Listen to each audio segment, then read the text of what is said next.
Assalamualaikum warahmatullahi wabarakatuh. Umat Islam pasti mengenal Imam Bukhari, ahli hadis yang selalu jadi rujukan karena kesahihan hadis yang diriwayatkannya. Berikut kisah Imam Bukhari menuntut ilmu yang mengalami kebutaan saat kecil hingga hafal 300.000 hadis dan jadi ulama hadis terkemuka. Kitab hadis sahih Bukhari dianggap kitab hadis yang paling sahih dibandingkan kitab-kitab hadis lainnya. Tak lain hal itu karena kegigihan penulis dalam rangka mencari hadis, mengumpulkan, menuliskan lantas memilah dan memilih mana yang dianggap valid dari Nabi dan mana yang dianggap lemah dalam penisbatannya kepada Nabi SAW. Namun tidak sedikit yang belum mengetahui kisah dan biografi dari penulis hadis Sahih Bukhari ini. Imam Bukhari lahir tepatnya pada 13 Syawal 194 Hijriah atau 21 Juli 810 Masehi di Bukhara atau Bukhara, sebuah daerah di tepi sungai Jihun, Uzbekistan. Nama lengkap Imam Bukhari adalah Abu Abdullah Muhammad bin Ismail bin Ibrahim bin Al-Mughirah bin Bardisbah Al-Bukhari. Ayahnya Ismail adalah seorang ulama yang soleh. Bukhara yang juga disebut sebagai daerah Mawara an-Nahr memang banyak melahirkan ilmuwan-ilmuwan muslim. Ketika Imam Bukhari masih kecil, ayahnya meninggal, sehingga ibunya merawat dan mendidiknya seorang diri.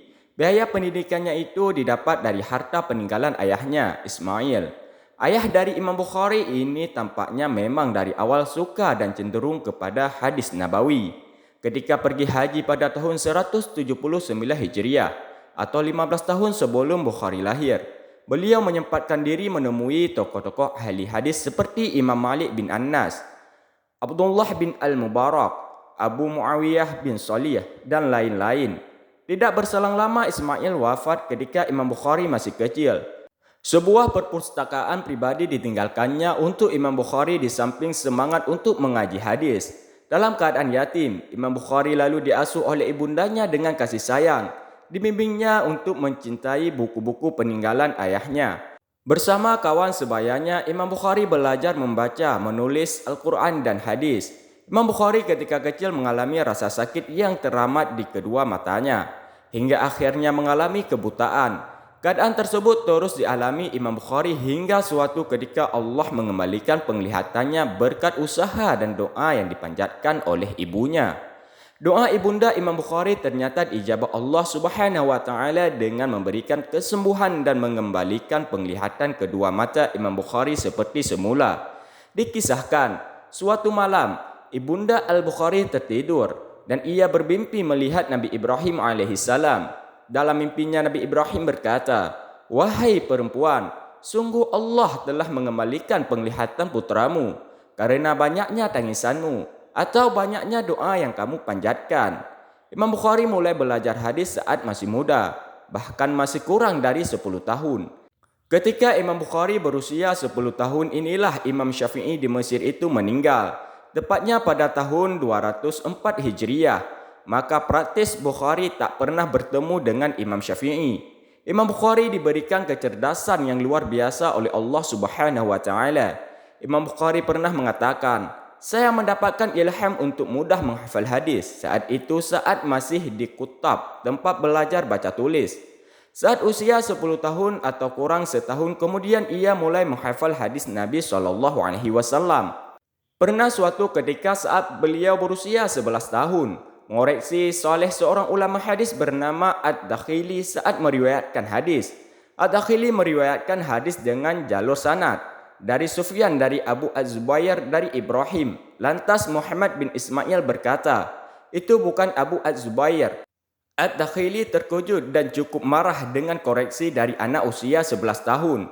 Ad-Dakhili meminta menunjukkan kesalahannya. Muhammad bin Ismail berkata, "Coba lihatlah sumber aslinya jika punya.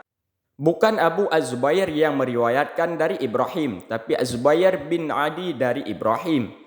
Maka Ad-Dakhili memverifikasi ulang dan ternyata benar apa yang dikatakan oleh Muhammad bin Ismail kecil itu. Maka beliau mengoreksi ulang hadisnya. Imam Bukhari diakui memiliki daya hafal tinggi yang diakui oleh kakaknya Rashid bin Ismail. Kakak sang imam ini menuturkan, pernah Bukhari muda dan beberapa murid lainnya mengikuti kuliah dan ceramah cendekiawan Balkh.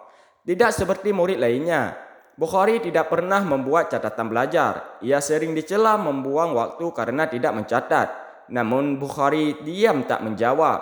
Suatu hari, karena merasa kesal terhadap celaan itu, Bukhari meminta kawan-kawannya membawa catatan mereka. Kemudian beliau membacakan secara tepat apa yang pernah disampaikan selama dalam kuliah dan ceramah tersebut.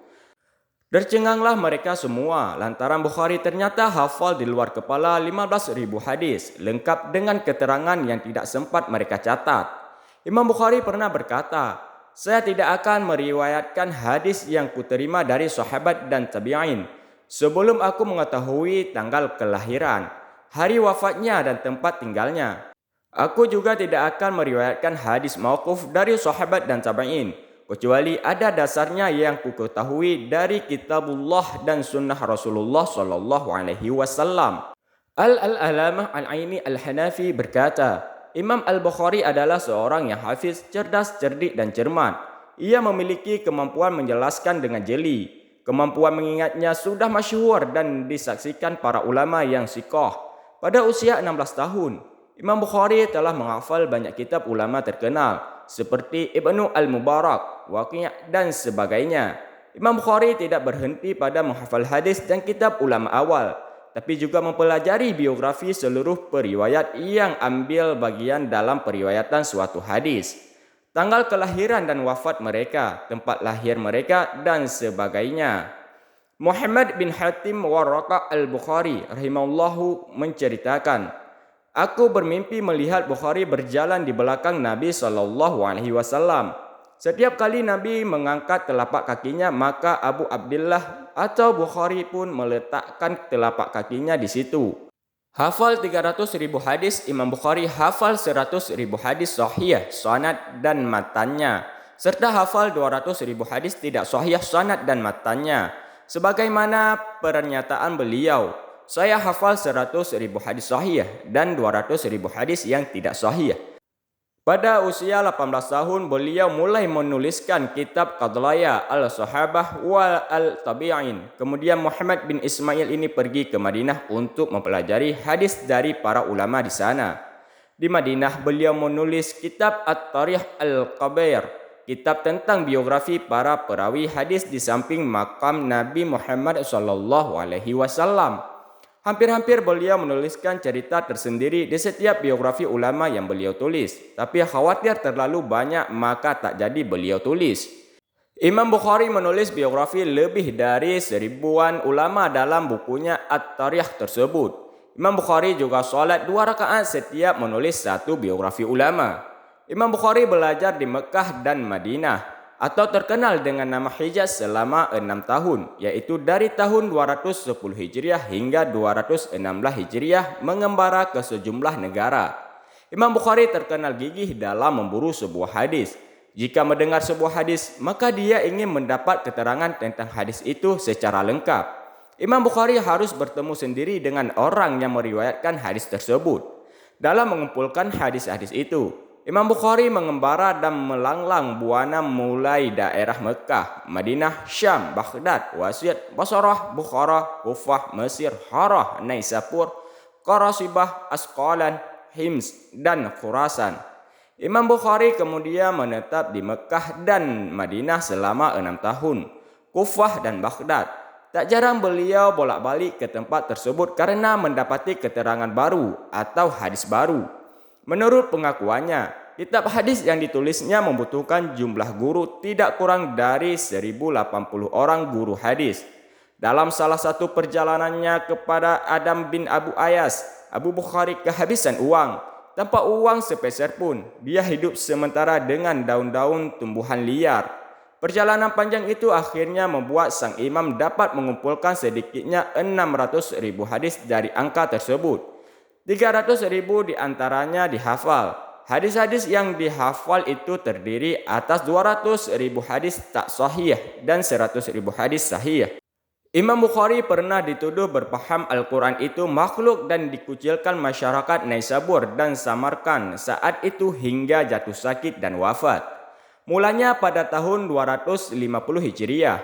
Imam Bukhari datang ke Naisabur. Beliau menetap di sana selama beberapa waktu dan terus beraktivitas mengajarkan hadis.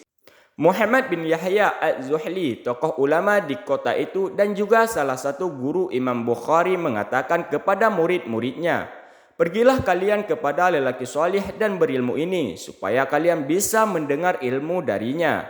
Setelah itu, orang-orang pun berduyun-duyun mendatangi majelis Imam Bukhari untuk mendengar hadis.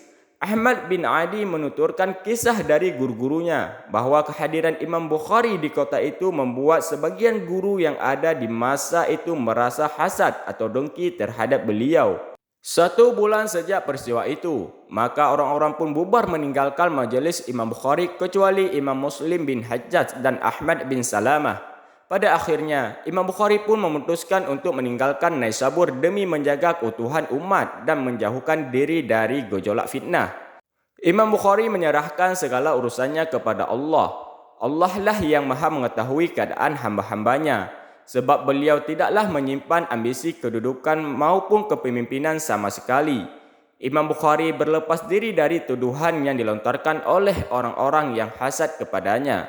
Suatu saat, Muhammad bin Nasr al-Marwazi menceritakan, "Aku mendengar dia Bukhari mengatakan, barang siapa yang mendakwakan aku berpandangan bahwa Al-Quran yang aku lafalkan adalah makhluk, sesungguhnya dia adalah pendusta. Sesungguhnya aku tidak berpendapat seperti itu." Setelah keluar dari Naisabur, Imam Bukhari pergi ke Qartan, sekitar 2 farsah atau sekitar 12 km dari Samarkand. Di sana Imam Bukhari tinggal di rumah saudaranya, sampai akhirnya beliau jatuh sakit. Sehingga suatu malam, Imam Bukhari berdoa kepada Allah, "Ya Allah, sesungguhnya telah sempit bagiku dunia yang sebenarnya luas, maka ambillah nyawaku." Imam Bukhari wafat pada usia 62 tahun kurang 13 hari pada Jumat malam, bertepatan dengan malam Idul Fitri. Beliau dikebumikan setelah sholat zuhur pada tahun 256 Hijriah di desa Kharatan yang terletak dekat dengan Samarkand, yakni kini dikenal dengan Uzbekistan. Karya ini disebut dengan nama Al-Jami' As-Sahih Al-Musnad min Hadis Rasulullah sallallahu alaihi wasallam sunnatihi wa ayyamihi. Kadang disebut Al-Jami' Al-Musnad As-Sahih Al-Mukhsar min Umar Rasulullah sunnanihi ayyamihi, atau biasa disebut Sahih Al-Bukhari, yakni kumpulan hadis-hadis sahih yang beliau persiapkan selama 16 tahun. At-Tariq Al-Kabir, karya ini ditulis beliau ketika usianya baru mencapai 18 tahun, lebih tepatnya ketika dia berada di Masjid Nabawi di Madinah pada saat rembulan bersinar terang.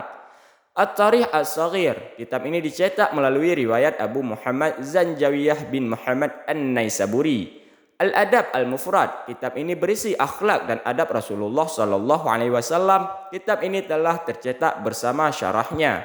Demikian kisah Imam Bukhari menuntut ilmu yang sempat mengalami kebutaan saat kecil hingga hafal 300.000 hadis. Wallahu a'lam bissawab.